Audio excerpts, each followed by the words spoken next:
So let's move on to some concealer, just to even out anything that the foundation hasn't quite achieved, and also to lift the under eye area as well. This is our concealer palette, which again has 6 colours from the lightest tones to the very darkest. The great thing there is that you can custom blend to any colour that suits your skin tone. And we do have a really great colour here, which is the first colour in there, a red neutralizer. So if you've got blemishes, or if you've got rosacea, or you've got any redness in the skin that needs to be neutralized, this is a great one. You can blend it into your foundation and it makes it a little bit easier to use.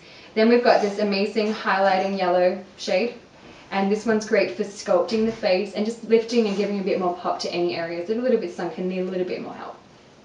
So we've left the under eye area there, and we're going to come back there and conceal with a concealer, which is perfect for the under eye area because it does have the anti-aging formula. It's very creamy and hydrating, and it's not going to be too heavy or cakey on the skin. And always try to also conceal in this little area where there's also more darkness.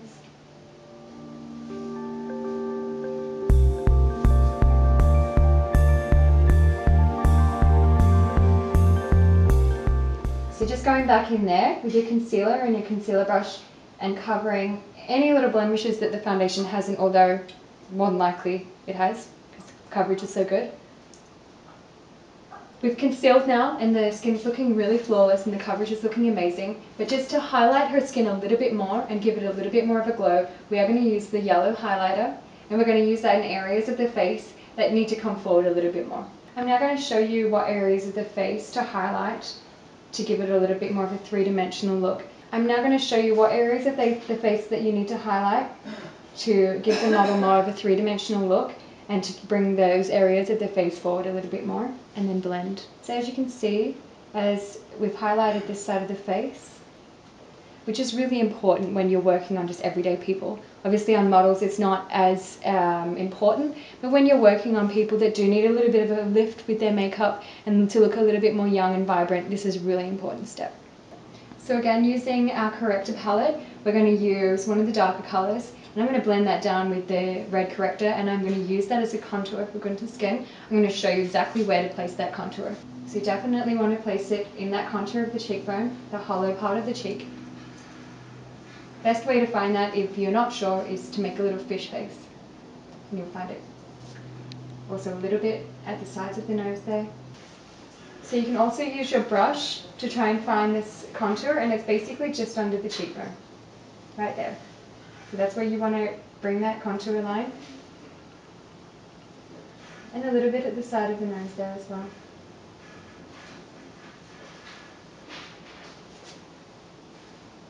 You might want to use your foundation brush for added blending in this area as well.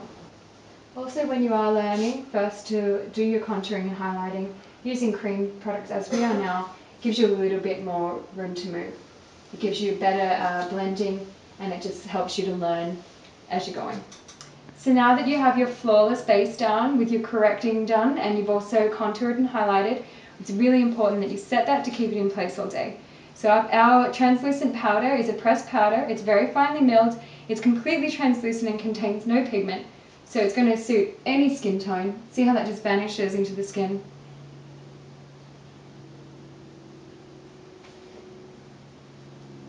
And it will take down shine without looking like cakey and powdered. So now it's time to add some colour. So to give our look a little bit more staying power, we're going to start with a cream blush. This is a cream lip and cheek colour. The colour is Allure. It's a beautiful, fresh, peachy pink. And we're going to give a little flush of that on Gunter's apples of her cheeks. You really need very little of this product too. As you can see, I'm using just the tiniest amount on the brush. And I'm stippling it so that you're really not using much product on the skin. Current and modern, we're going to blend that right up into the temples. Okay, now to give this a little bit more staying power, we are going to use a powder blush, and we're going to use the colour Just Peachy, which is a beautiful coral. We're just going to use a little bit of that to give a nice glow to the skin.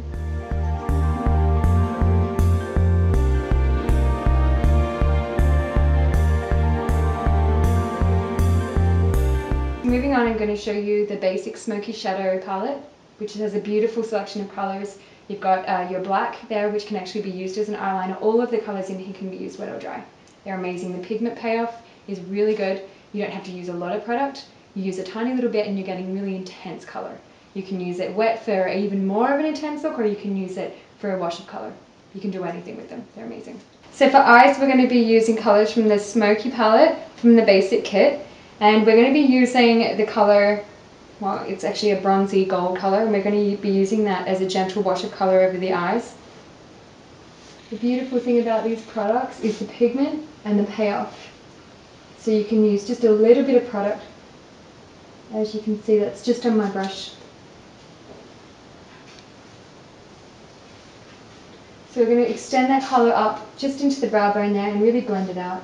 It's very soft to open up the eyes and give a nice amount of colour there. I'm going to blend that up into the temple because this is a really fresh look for spring. We don't want it to be too structured. So now I'm going to use this soft pinky pearl shade right next to the bronze that we just used. This is a gorgeous colour on most skin tones for highlighting the eye area. It's a nice shimmery, reflective colour. So we're going to go under the eyebrow there. Create quite a bit of highlight in there for this look. Now, not many people know this, but that same colour that I've just used to highlight with the brow, you can use that, a little bit of that, to highlight other areas of the face that you've already highlighted. A really nice little area is just that Cupid's bow. We're going to use a blush brush. We're going to take the same colour and we're going to sweep that across the very tops of those cheekbones. And this is how we keep this look fresh, and we keep these colours beautiful, shimmering and soft and glowing.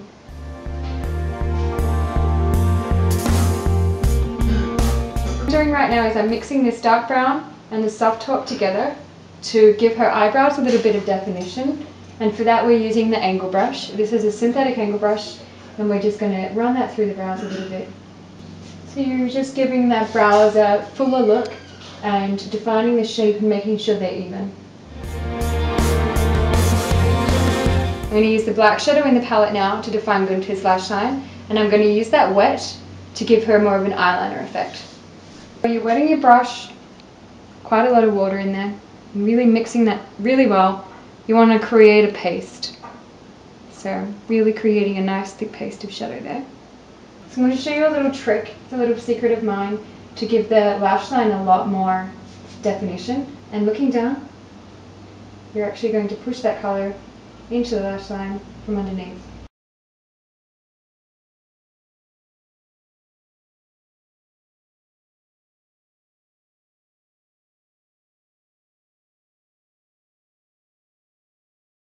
A little bit of definition on the upper lash line.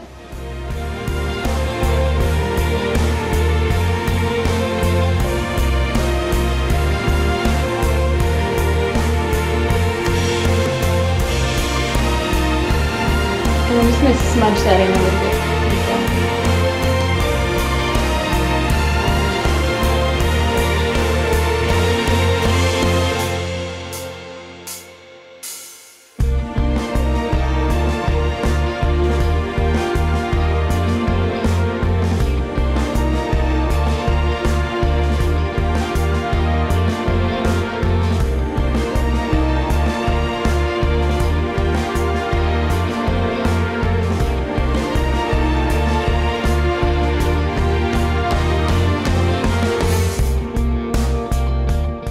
To finish up, I'm going to do Gunther's lips using the same colour that we used on the cheeks, the cream colour, and that is called Allure. It's a beautiful peachy pink.